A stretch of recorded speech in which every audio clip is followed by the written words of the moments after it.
Tvoje kolená nebolia preto, že sú slabé, bolia preto, že chodidlá prestali pracovať ako majú. Počul si o tom, že tvoje chodidlá majú svoju úlohu? Roky si strávil v topánkach, ktoré ich tlmia a držia prsty zavreté celý deň. Koleno si málo kedy ohýbal cez 90 stupňov. Výsledok? Tvoje prsty stúhli a odpojili sa. Tvoje koleno sa pritom spolieha na chodidlá, aby mu dali stabilitu, a na bedrá, aby mu dali silu.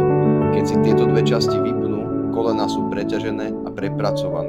Bolesť kolien preto nie je náhoda, je to následok strateného pohybu v chodidlách, členkoch a bedrách. A bez toho, aby si o tom vôbec vedel, tvoje kolená celé roky kompenzovali slabosť chodidiel a bedier, až kým si nepocítil bolesť a stúhnutosť. V ďalšom videu ti ukážem, ako znovu naštartovať funkciu chodidla, obnoviť mobilitu v členku a preprogramovať koleno. Začneme jedným zabudnutým pohybom, na ktorý bolo tvoje telo odjakživa stvorené. Sleduj ma ďalej.